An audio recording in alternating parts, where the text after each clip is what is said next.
ইতিহাস মাঝে মাঝে জীবনকে ভারাক্রান্ত করে দেয়।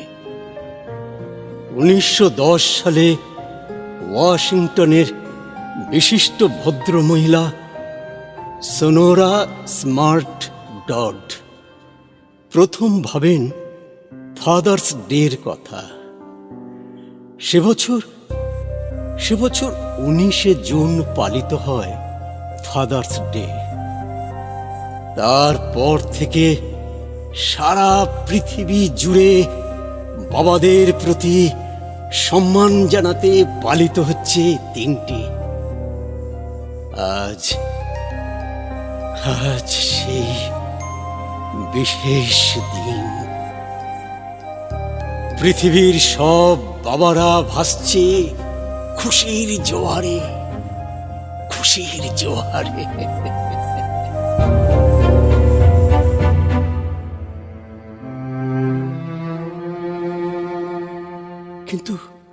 কিন্তু আমার মনে শান্তি নেই কেন? সকাল থেকে যতবার ফোনটা বেজে উঠেছে পাগলের মতো ছুটে গিয়ে রিসিভারটা তুলে ধরেছি। সেদিনের ছোট্ট খোকা আজ অনেক বড় হয়েছে, বিদেশে অনেক বড় চাকরি করে। ভেবেছি তার হাজার ব্যস্ততার মধ্যেও একবার ফোন করে বলবে, হ্যাপি ফাদার্স ডে বাবা, হ্যাপি ফাদার্স ডে বাবা। জানতে চাইবে তুমি কেমন আছো, মা কেমন আছে?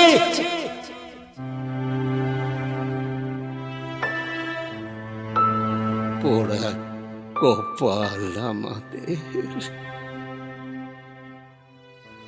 না, দিনের আলো নিভে গেছে, রাতের অন্ধকার ঢেকে দিয়েছে পরিচিত পরিবেশ।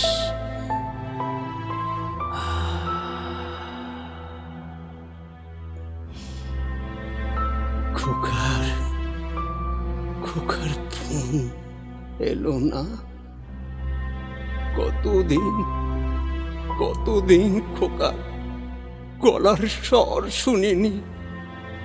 বৌমা, দাদু ভাই কেউ আমাদের কথা মনে করে না।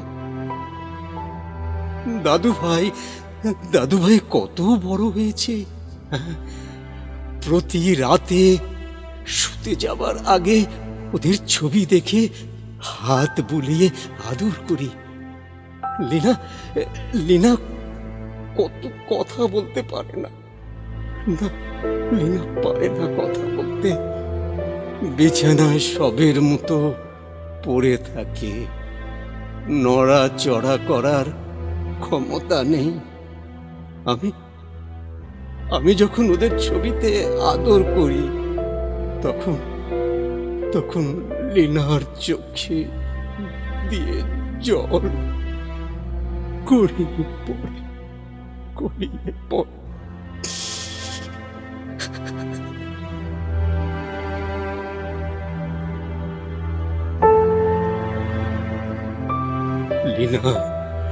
লীনা কত প্রাণ চঞ্চল ছিল এক সময়। একদিন মন্দিরে পুজো দিয়ে যাবার পথে মাথা ঘুরে পড়ে গেল। নার্সিংহোমে ভর্তি করার পর ডাক্তার বলল সেরিব্রাল থ্রম্বোসিস। ব্যাস, শুরু হলো বিছানায় শুয়ে লীনার ছুটি কাটাবার দিন।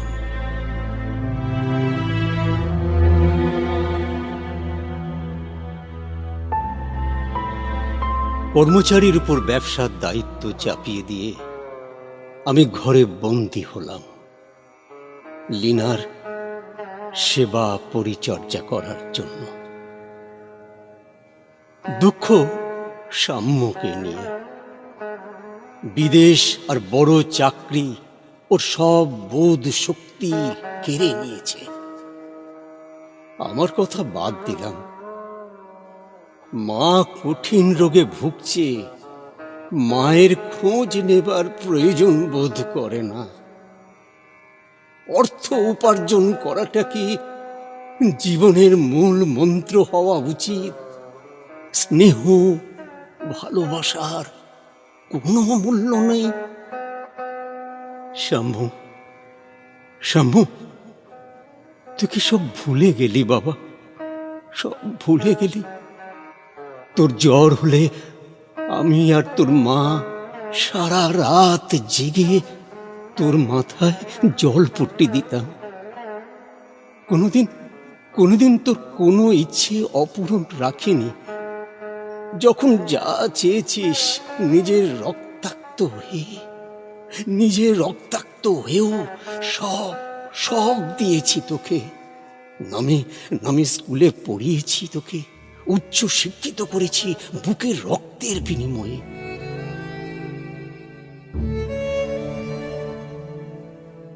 ল্যান্ড ফোনের রিং আর বাজে না।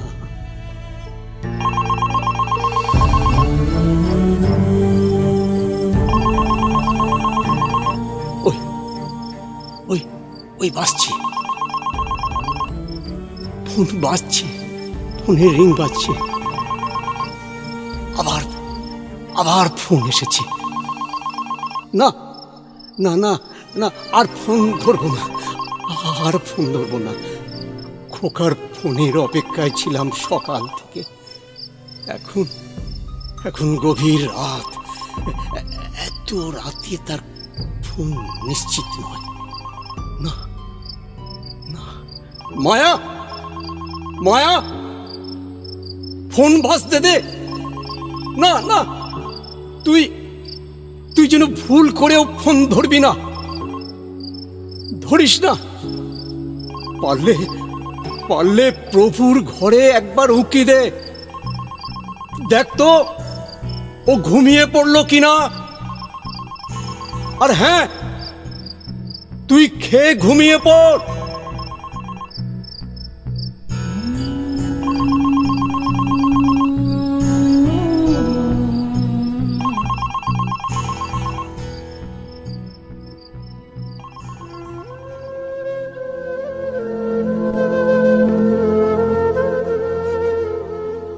বেচারি মায়া,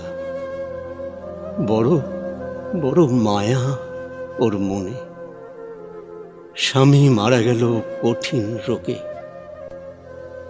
বাবার বাড়িতে ঠাঁই পেল না।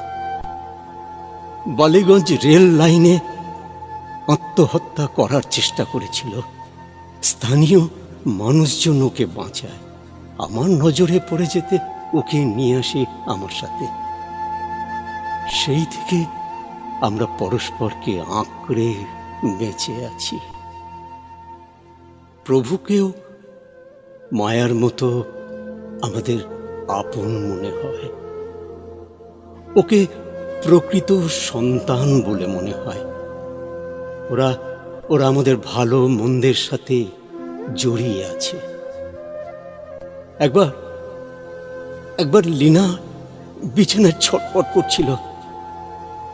মায়া বাজারে গেছিল। আমি পাশের ঘরে একটা বই পড়ছিলাম। প্রভু ছুটে এসে ঘে ঘু করতে করতে আমার ট্রাউজার কামড়ে ধরে লীনার ঘরের দিকে টানতে টানতে নিয়ে যায়। লীনাকে দেখি আমি ভয় পেয়ে যাই। কি করব ঠিক করতে পারছিলাম না। তখন প্রভু ফোনের রিসিভারটা আমার কাছে রেখে এক লাফে টেবিলের উপর উঠে ডাক্তারের প্রেসক্রিপশনটা নিয়ে আসে। আমি বুঝতে পেরেছিলাম প্রভু আমাকে ডাক্তার ডাকতে বলছে। কতবার কত বিপদ থেকে প্রভু আমাদের রক্ষা করেছে। রাতে নিজের ঘর ছেড়ে আমার আর লীনার মাঝে এসে ও শুয়ে পড়ে। উঠে যেতে বললেও যায় না।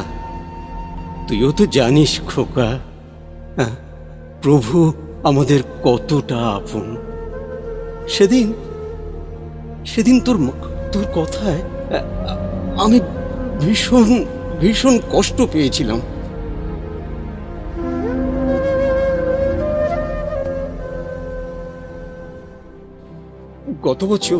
গত বছর তোরা বিদেশ থেকে বাড়ি ফিরে বায়না ধরলি কি না তোরা প্রভুর ঘরে থাকবি।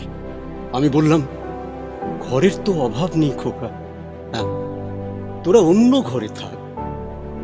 তুই তখন রেগে মেগে বলেছিলে, একটা কুকুরের জন্য তোমার এত মায়া, হ্যাঁ, ওর জন্য সাজানো গোছানো একটা ঘর ছেড়ে রেখেছ, গলায় শিকল বেঁধে ছাদের ঘরে রাখতে পারো না।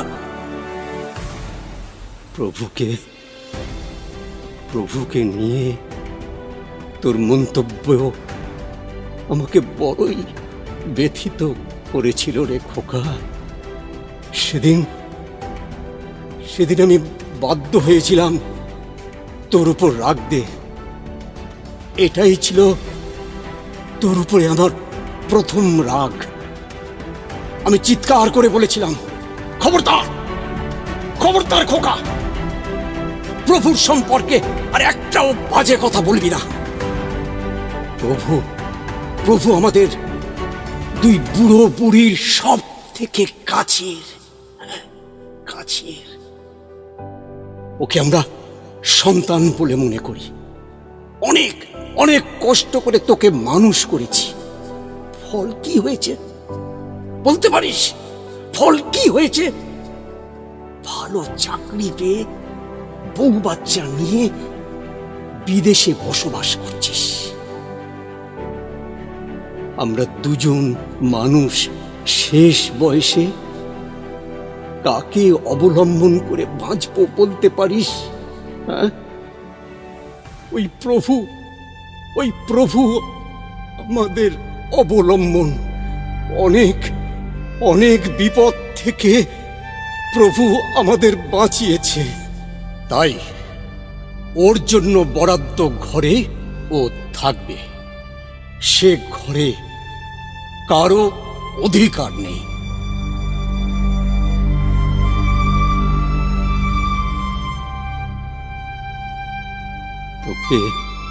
তোকে কথাগুলো বলার পরে ভীষণ কষ্ট পেয়েছিলাম রে খোকা। বিশ্বাস কর সারা রাত ঘুমোতে পারিনি। তোর মা তো কথা বলতে পারে না, চোখের জলে প্রতিবাদ জানিয়েছিল তোর কথা। ছেলে মেয়ে তো বাবা মায়ের শেষ জীবনের অবলম্বন। সারা জীবন তোর মা আর আমি অনেক কষ্ট করেছি রে খোকা। আজ আমাদের যে প্রাচুর্য দেখছিস সেটা খুব সহজে হয়নি। নিজেদের অস্তিত্ব টিকিয়ে রাখার জন্য, তোকে মানুষ করার জন্য কি কি করেছি তুই ভাবতে পারবি না খোকা। বাবা আর অসুস্থ মাকে তুই এতই অবহেলা করিস খোকা। আমরা কেমন আছি একবারের জন্য তোর জানতে ইচ্ছে করে না খোকা? আমাদের প্রতি কি তোর কোনো কর্তব্য নেই খোকা? বল, বিদেশি অর্থ আর পদোন্নতি কি তোর বোধ শক্তিগুলোকে গ্রাস করেছে?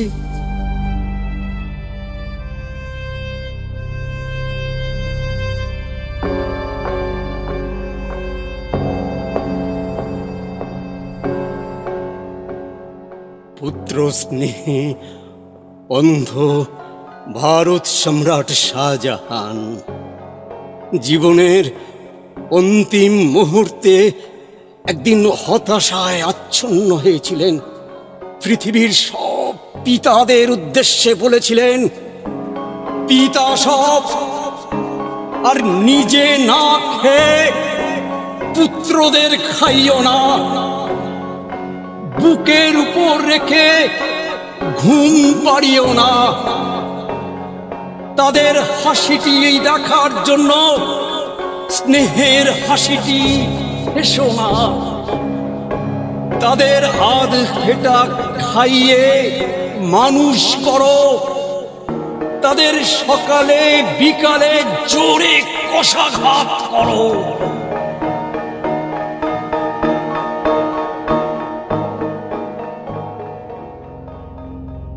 না না না না, আমি আমি সেসব কথা বলবো না তোকে, বলবো না।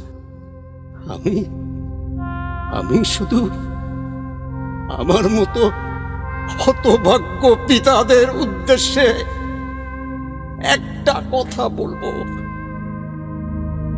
হে সন্তানের মঙ্গলকামী পিতার দল, ছেলেকে উচ্চ শিক্ষিত করার আগে তাকে নিজের বুকে আর দেশের মাটিতে ধরে রাখার কৌশল শিখে নিও, নয়তো বিদেশ কেড়ে নেবে তোমাদের স্বপ্ন, আশা, আকাঙ্ক্ষা।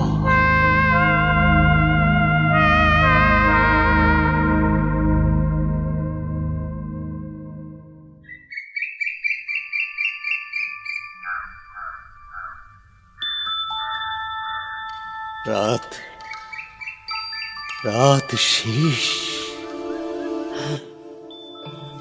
তাই তো, রাত শেষ। লীনা লীনা ঘুমিয়ে অচেতন।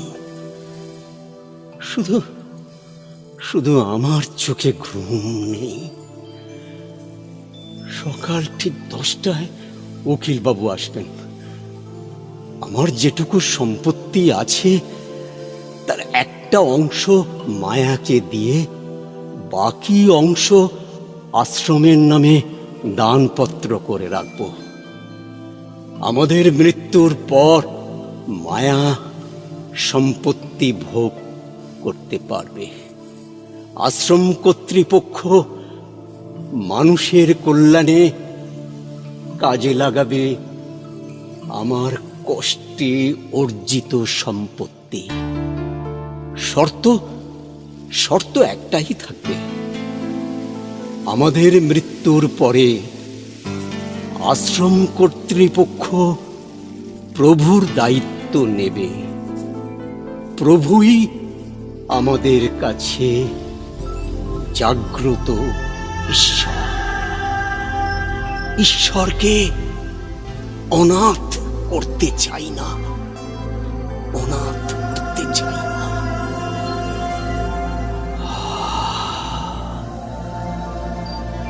কি প্রশান্তি! খোলা ছাদ থেকে পরিবেশটাকে বড় সুন্দর দেখাচ্ছে। পূব আকাশে ছড়িয়ে পড়েছে সূর্যের রক্তিম আভা।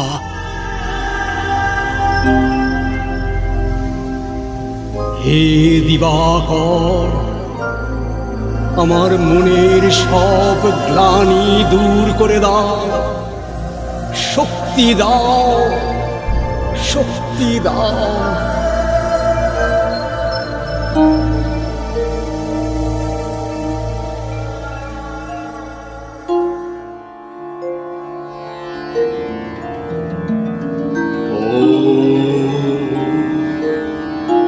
জবাকুসুমং শঙ্কাশং কশ্যপেয়ং মহাদ্যুতিং ধন্তারিং সর্বপাপগুণং প্রণতোऽস্মি দিবাকরং। ওম ভীনি সূর্যায় নমঃ। ওম ভীনি সূর্যায় নমঃ। ওম ভীনি সূর্যায় নমঃ। ওম হ্রিং